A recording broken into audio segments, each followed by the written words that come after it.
Welcome to the Science for the Public lecture series. Science for the Public is an organization committed to bringing science information and issues to the general public. Visit our website for our program listings and blog.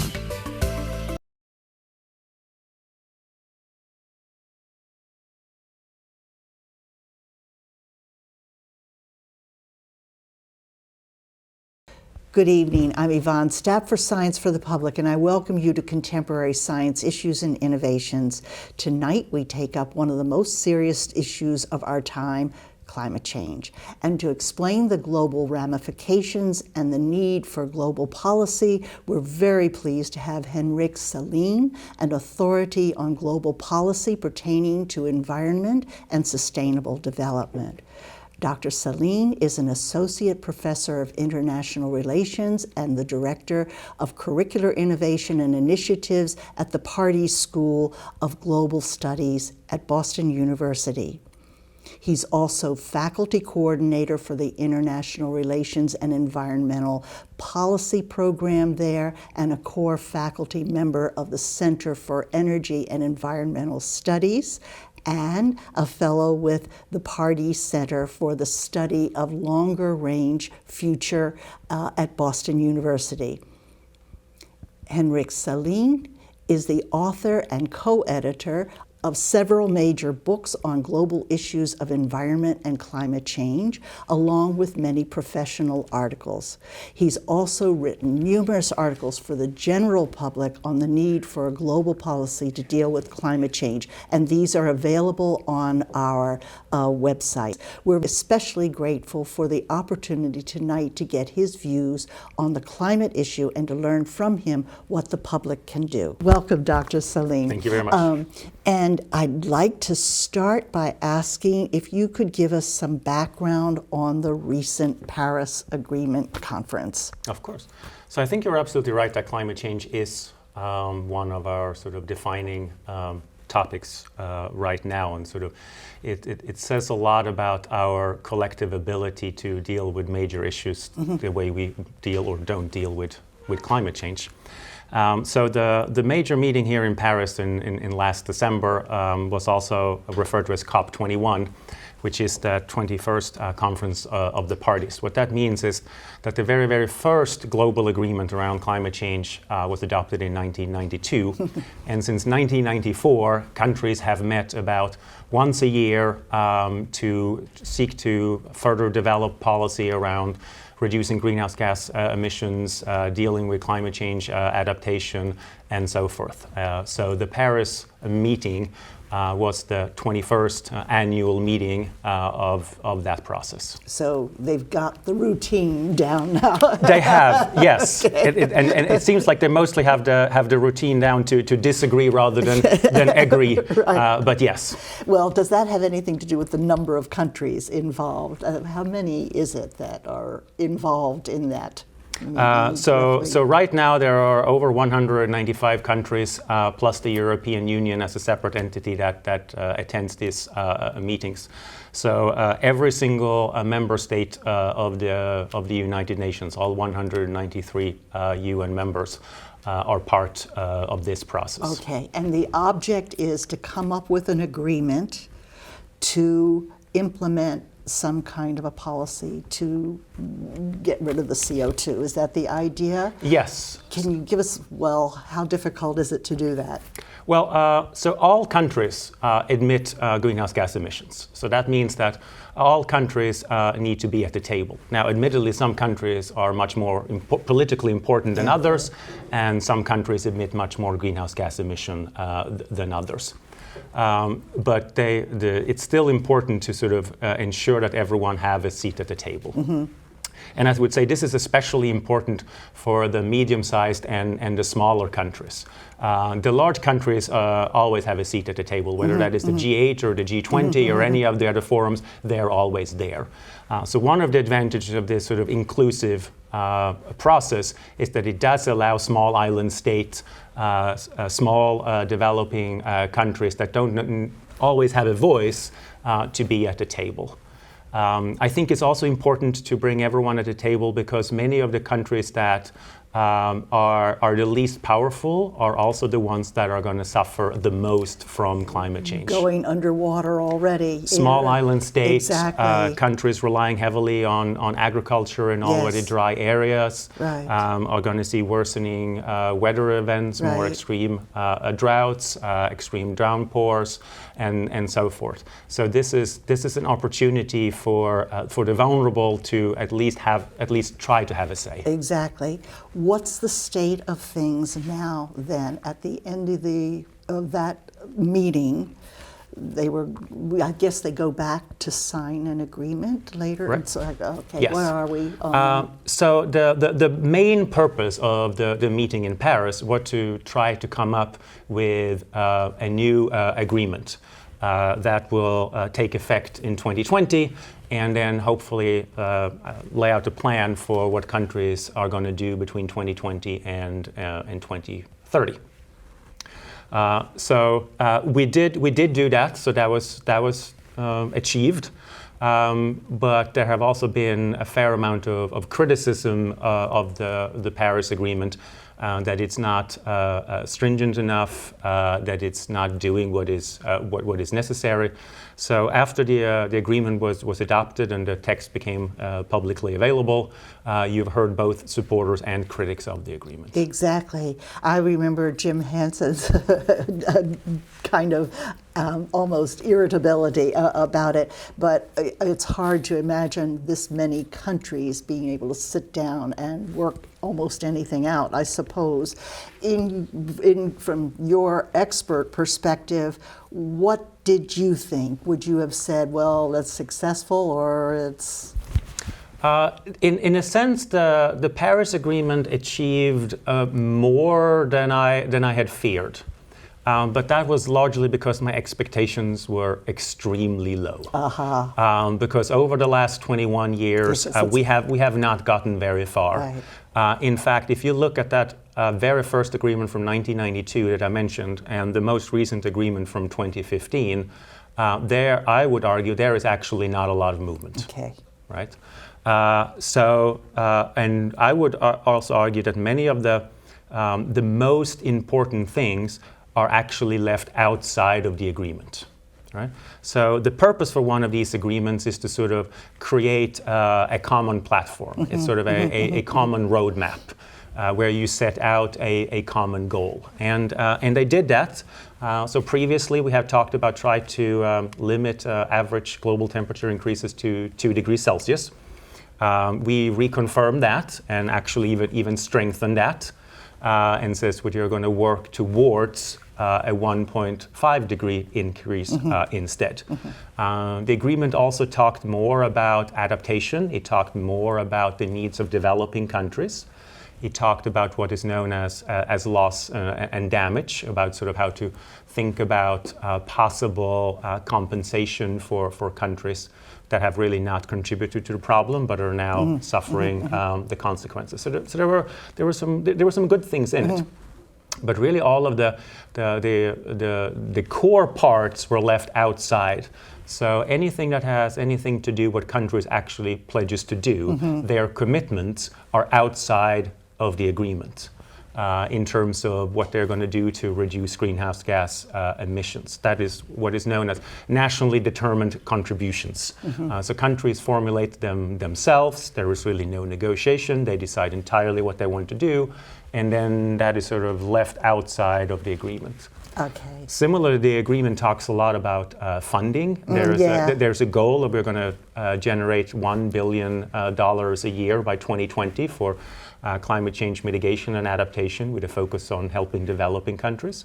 But again, there was no specificity about where that money is going to come from, what the responsibility is of individual countries. All of that is left to the future. Right, that's the critical stuff. Absolutely. And so what do you think, I mean, how many meetings can we keep having? You know, it's getting worse and worse. Do you think they will finally get it together? What would it take? Well, it depends a little what you mean, right? As in here, the money, yes. So the agreement is definitely a step in the right direction. And we can sort of have opinions on the way that the agreement is structured and what is in and what's out. But it's sort of too early to say whether this agreement will actually have a real effect or not. There's going to be an informal review in 2018, and then the first sort of formal review of countries' commitments is going to take place in 2023. And the general hope, then what the supporters of the agreement hope, is that between now and basically 2023, countries will gradually become more convinced that this is a topic that we should take seriously, that we should do more, and are then gradually going to ramp up their commitments. But it's sort of way too early to see that. And one of the problems with leaving all of this outside of the agreement is there is no sort of legal backstop, right? If countries don't increase their commitments or even starting to backslide, all of their promises are not in the shape of legal commitments, but in the form of looser political commitments, which is much easier to change. So we are, to a very, very high degree, relying on the goodwill of future leaders across the world to ramp up their countries' commitments. Yeah. And if we look at 20, 30, 40 years of international environmental cooperation, about discussions around financial assistance, foreign direct aid, and all of that, there is a very, very long list of promises that have been broken. Yes. Right. So the question is really, is this time actually different? Or are we sitting here in 2023 and having the same discussion? Same thing again. We've gotten really used to it by Yes. now. Is there any alternative? Because you have a global urgent situation where you're going to have a lot of people having to relocate and lose everything. Is there an alternative to this mess? You said there's no legal enforcement of any agreement. Well, there's sort of the agreement itself is legally binding, but much of the thing that is in the legally binding agreement is formulated in rather vague terms, right? Like the money. Yeah, right. So like anything with any specificity, that's right. left outside Yeah, right. of the and agreement. it's not enforced. There's no way to enforce it. We are entirely relying on countries to do that through the development of their own national law and then sort of enforce it on their own. But if for whatever reason they don't do that, there is really no international mechanism that can kick in. Okay. In terms of moving toward like renewable energy and stuff, a lot of countries have just gone ahead. Yes. And China is doing some impressive stuff even right now, but depends on perhaps on how you read it. But that's a big country, but it's one of the major contributors to the CO2 problem. Absolutely. And they seem to be moving ahead.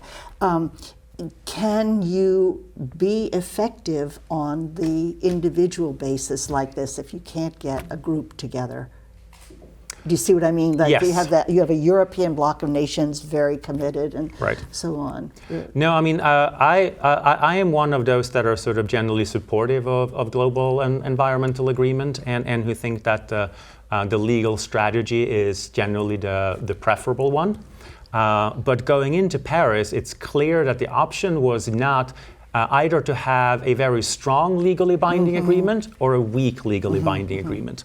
The option was a weak legally binding agreement or no agreement at all, right? Right. So in that sense, we got the best possible outcome. Is just from my perspective, the best possible outcome is not nearly enough to respond to the severity of the situation. Exactly. And by the time they do something, then it may be just too late at the rate we're going, if this acceleration of climate change is for true. Yes.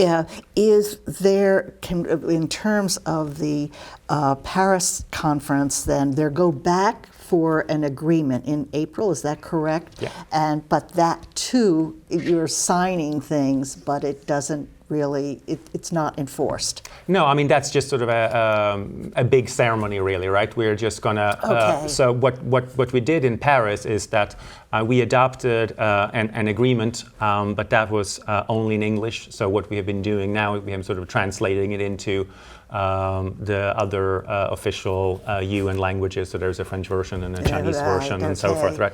And we have sort of double checked with all the lawyers that everything is right? So now we're just going to go back and sort of reconfirm that what they did in Paris was actually the correct thing, right? So there's going to be celebrations and toast, but there's going to be no further negotiations, no further commitments or anything like that. Right, that's rather disappointing. I'd like to shift to the United States, since we're one of the major contributors to the CO2 problem. And we have a number of problems around this right now, an intractable Congress and a lot of climate change denial. Our situation, it is, I think, quite different from the European ones, but I'm not sure. Yes. Is that your reading? Is. How is it? There is much more of a commitment in Europe, both among political leaders and on average across the general population as well, that climate change is a serious problem, and we should move ahead. That doesn't mean that there is not disagreements in Europe. There is. It's a question about who should do what and how should we put burdens on different countries and what policies are the most effective one and how much should all of this cost and so forth. But there is really the discussion in Europe is very much about what should we do rather than should we do anything at all. Right, or saying that the problem doesn't exist or it's not our fault or something. Okay, so we have that difficulty. My sense from you is that the European public is very knowledgeable and is concerned. How do you read the American public by contrast, or is it the same, or? There is sort of a growing level across the American public about climate change, but on average that level of concern is lower than in many corresponding European countries. And also there tend to be larger differences in the U.S. So, for instance, one of the major determinants on where you are with respect to the severity of climate change and climate change policy is your party affiliation. That there is a considerable difference between people that self-identify as Democrats or independents or Republican. There is a fairly high correlation between party affiliation and beliefs around these issues. Right. So it's a much more divided public. So if you look at in Europe at any given time in the European Union, you have prime ministers and presidents from conservative parties, from social democrats, from liberal parties, from green parties, who are all sitting around at the table, and they do disagree, obviously, but they're all in agreement that we should do something, right? Yes. And that is sort of covered across the political spectrum in Europe to a much higher degree than it is here. Yes. Do you see a reason for it offhand here? Why we should have this divide? Well, there have been. I mean, there are multiple reasons, I would say. So it's more than one, right? But there has definitely been much more organized efforts to discredit climate science here in North America than there have been in Europe. And I think that they have been much more successful in penetrating the public's awareness and try to make it out there is much more disagreement in the scientific community than there really is. There is near unanimous agreement within scientists in the United States and elsewhere that this is happening. It's driven by human activities. So there is more skepticism among the U.S. population that there's even a problem than you can find in many other countries. Right. We also have the problem that's been very deliberately developed as well. That's, so books are written about this, of deception of the public and so on. So the other aspect is that we have a very powerful fossil fuel industry. Is that different from Europe, or do you think that's a contributing reason for the ability to sort of control some segment of the public to disbelieve this. Right. I think this sort of plays in with the larger problems of organized interests and money in politics in general here in the United States compared to Europe. So in this particular, in the climate change case, the fossil fuel industry has been very good at lobbying in the right places to trying to slow down policy developments that they don't like. So that is definitely part of it. Just out of curiosity, since Europe has mainly parliamentary systems, I don't know if you have a lobbying system that is quite like, I don't know if anybody has one that has gotten so out of control as ours, but do you have that issue? So this sort of differs quite a lot from country to country, right? They have their own sort of political system still to a very high degree, but you also have much more lobbying in Brussels at the level of the European Union. But the sort of nature of lobbying around environment is rather different in Washington, D.C. Than in Europe. In Europe, it's much more about organized interest, whether that is industry or environmental organizations or public health organizations or whatever it might be. It's much more sort of centered on shaping policy based on their interest. Whereas recently, over the last couple of decades in the US, it's not been about shaping policy, it's about stopping policy, it's about killing policy, right? It's about sort of preventing policy from happening in the first place. There is still a much more higher degree of consensus seeking in Europe, both in national capitals and in Brussels than there is in Washington. It's about trying to find common ground. You don't always get what you want, but it's about making policy. It's about moving forward. Right, a little more grown up. The other thing to ask you about the fossil fuel industry here is that the fossil fuel industry is heavily subsidized in this country. Yes. And I don't know if that's the case wherever they would have, say, coal or whatever in Europe, that they would have subsidized.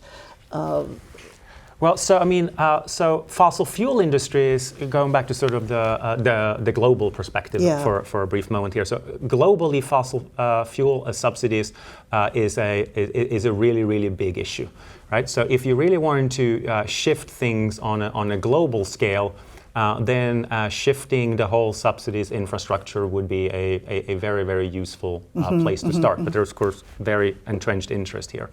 Now, there is no sort of uniform framework for easily calculating the global scale of fossil fuel subsidies. Countries do it in many different ways. Many countries are not particularly forthcoming exactly how they do that. But the International Monetary Fund, the IMF, a couple of years ago, did an estimate. And their estimate is that globally we are spending a little under $500 billion a year on direct subsidies to the fossil fuel industry. And that is that's pre-tax subsidies. That is subsidies for production and export. And that is at the low end. There are other environmental organizations that have tried to calculate the same, and they come to about 600 billion or 800 billion a year. And this is only the direct. What IMF then also did in that report is if we then sort of do also the indirect costs of fossil fuel production, sort of the environmental costs of coal mining and drilling, public health costs and whatnot. Then in their conservative estimate, they came to the number $1.9 trillion a year in direct and indirect subsidies. And again, others have then tried to do it in a slightly more encompassing perspective, and they then put it at 2 or 3 or 4 trillion or whatever it is. So that's sort of the global. It's a staggering amount. So here in the U.S., the federal government very recently estimated that in the U.S. it's just a little under $5 billion a year that is sort of pre-tax, again, the sort of direct subsidies for fossil fuel production in the U.S. So the U.S. is fairly large. $5 billion is a lot of money that could be spent on other things. And it's not advertised that this is going on. This is a big difference. I ask that because it seems as though that would really hold us back, the United States. It holds us back, but if you look at it globally, most of the fossil fuel subsidies are actually in developing countries. China is a big one. You have a lot in Asia. You have a lot in the Middle East. Yes. Saudi Arabia is very high up on that list too.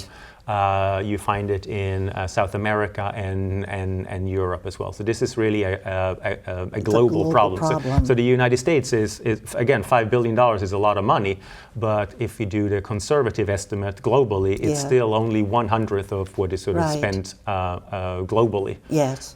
So this sort of, again, illustrates the need for actually having a global approach to do this under a global framework. Right.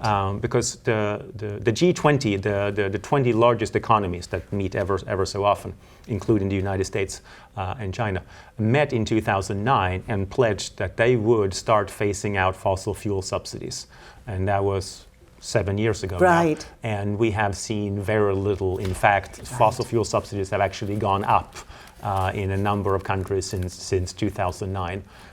But there are a growing number of advocacy organizations, environmental aid NGOs, who are increasingly targeting subsidies and are basically saying if we can shift only a portion of that towards renewable energy, towards adaptation measures, towards other climate change related policies, then you can start seeing some real movements down the path that we need to go. So the two things, the empty agreements, they're just words. Yes. But the other is that this is really expensive to keep apart from the damage it's doing to the globe, to health and everything else, it's enormously expensive, and then people don't really know about it. But we have the message from the fossil fuel energy that, my gosh, it's going to be so expensive, so difficult to make this switch.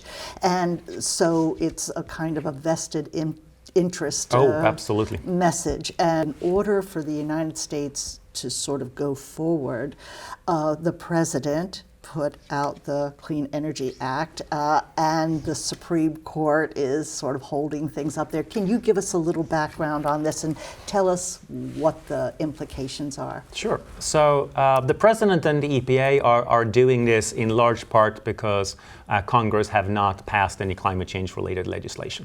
The Obama administration and many observers are all agreeing that it would actually be best to do this through Congress. But since that it's not an option, they decided to act through the executive branch and go through the EPA, right? So this Clean Power Plan is really the cornerstone of the administration's climate change policy. It's also absolutely central to meet the commitment that the United States made in Paris in December. So in February, the Supreme Court, very surprisingly, hadn't really done anything like that in the past, put a stay on the implementation of these rules. So the rules basically said that states were supposed to come up with their plans for how to deal with emissions from coal-fired power plants, and it was supposed to be done in the fall.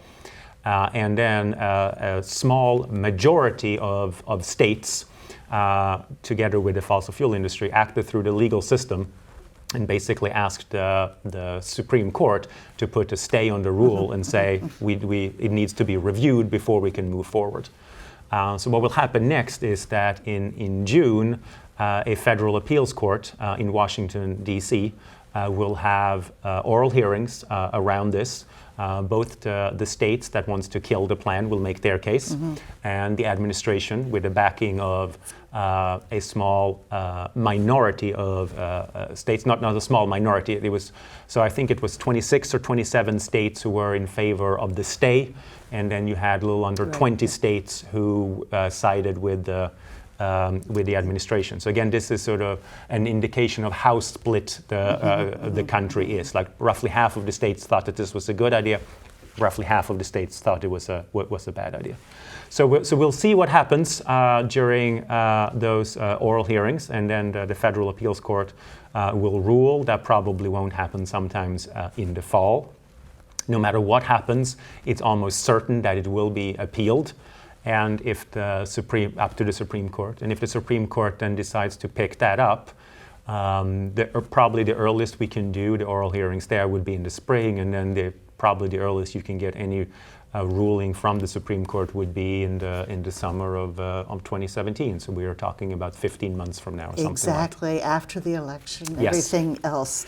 And so there are a lot of nervous people, I'm sure, around the world watching this, because it's one thing and it's the only thing the president can lean on at right. this point. So he did his best. It's not the only thing, but it's a major part of the climate change right, agenda. Yes. Right, and we need it in any case, right. even if it weren't a part of that. So the difficulty of getting anything from the United States is not necessarily due to any one person, but by this block of right. resistance, which is still very strong. And I guess we have to wait for the election. I'd like to go back to your point about groups of people, I guess like 350.org, and a lot of people are writing books around this that are very accessible. Documentaries are being put out mm-hmm. around this issue to get to the public. What's your prognosis? Do you think we can do it?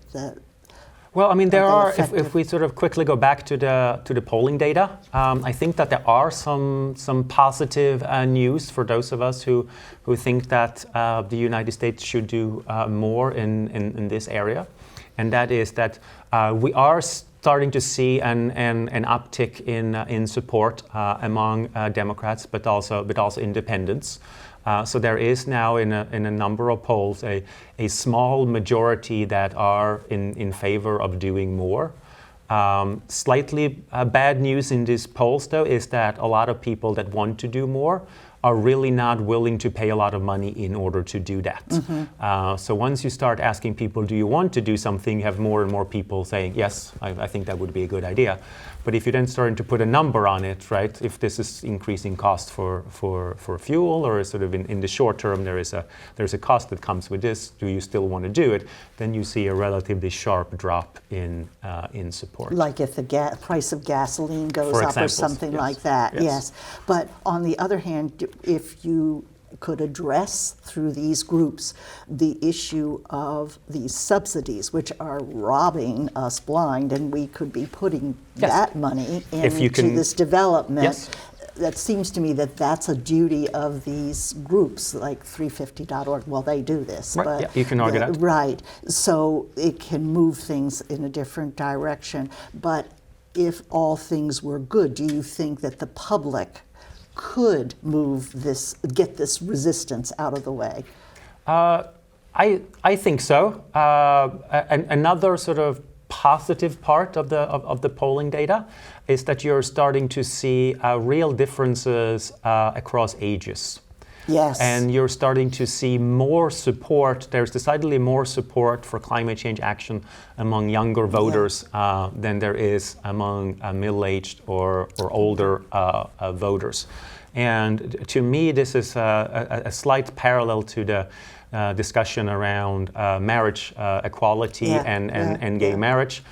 Which, if you had asked people in 1995, do you think we'll have same-sex marriage in the United States in 20 years? Yeah.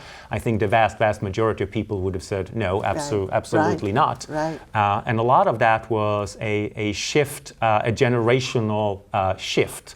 And that was a generational shift that included young people from both parties. Yes. Right. Right. So this is my hope that we are going to see a similar generational shift on climate change, that it will become less divisive for the younger voters than it is for some of the older voters. And then politicians like to get elected. So hopefully, at least on some basic level, they're also responding to public opinion and public demands, and not just the interests of organized groups. Right. So that's very interesting that we might get that kind of a shift, that is doable. I can't promise it, but Right. I'm hoping No. it. I'd like to ask in our last few minutes about the approach I think is typically American of engineering the problem away, which we apply to many things, you know. And I thought I would just ask if what you think of the number of articles that are springing up offering geoengineering Sure. things, if you will. There's definitely a debate in the U.S., but there's very much debates in other parts around the world. So there are European countries that are looking into it. China is definitely looking into it, and India and sort of other countries as well. And in part is because you're hoping that there is a technical solution, so you don't have to do the more difficult behavioral changes. As long as you do go down a path where you start doing the behavioral changes, I'm not too concerned about also at least looking into the geoengineering option. I would be very concerned if we put all our eggs in the geoengineering basket and says, no, we're not going to do any behavioral changes. Right. We're not going to do any policy changes. We're just going to wait for this new fantastic technology to emerge somewhere in the future. Those kinds of arguments make me really, really, really nervous. But if you're trying to do it at the same time, that said, though, it's very unproven. We don't know if it's possible. If it is possible, we have no idea what the consequences are going to be. And I think that there should be at least some application of the precautionary principle here. Just because you can do something doesn't necessarily mean that you should do it. So I think there needs to be a lot of careful thought going into this. But if we go back to the goal in the Paris Agreement of limiting to 2 degrees Celsius and then moving towards 1.5 degree, even the path that we're on now, we will most likely miss the 2 degree target. In fact, the Paris Agreements come in so many different shapes and forms, so it's sort of difficult to estimate exactly how much of an effect that they will have. But those that have tried say that under the existing suite of commitments, we are going to end up probably much closer to a 2 degree world than we are to a 2 degree world. And there's absolutely no way we're going to get even close to a 1.5 degree world without geoengineering. The only way you're going to be able to do that is if you can take very, very large amounts of carbon dioxide that is already in the atmosphere out of the atmosphere. It's not about preventing more carbon dioxide from going into the atmosphere. It's about taking out very large portions of what is already in there. And that's then where the geoengineering bit comes in. Yes, and so we'll just have to see where that goes. But there's certainly a lot of advertising for it now. So, and it perhaps makes people worried because it brushes aside the renewable energy stuff that could be done right now. And, and I don't know that it gets rid of the problem. No. I mean, from my perspective, geoengineering can only be a small part of an overall policy approach. I don't think it would be at all useful to see it as the main way of dealing with the problem. It could cause some real talk about international agreements. That would be pretty hairy, wouldn't it? That. And I mean, another reason for why there's a lot of discussion, part is the engineering bit, right? It means you don't have to change your behavior.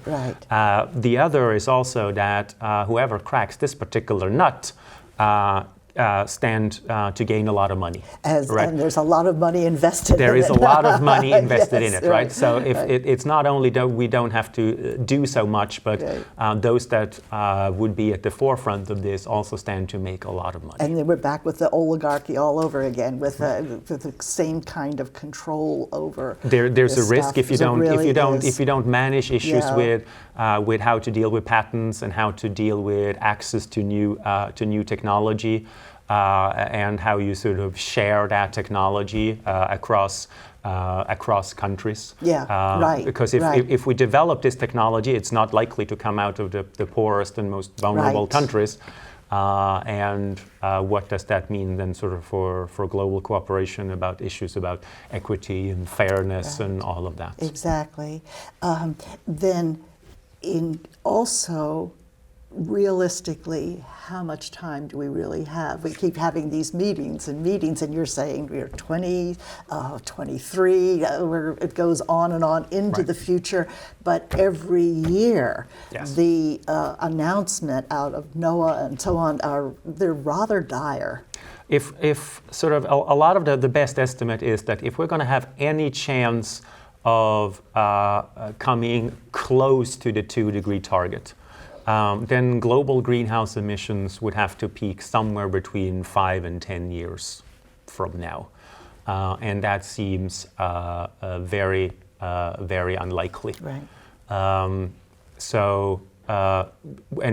And this is sort of one of the things where it's sort of really unfair that most of the projected emissions increases over the next 10, 20, or 30, or 40 years are going to be in developing countries.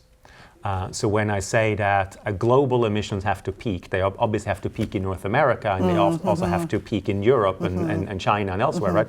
But they also have to peak in most developing countries across the world, and they are the ones that have not come as far along the development track and don't have the means as we to have, do right? So this. Right. So that is not a real optimistic kind of a thing. No. I haven't seen anything optimistic by anybody realistic yet on this. It's really tragic that we can't affect something.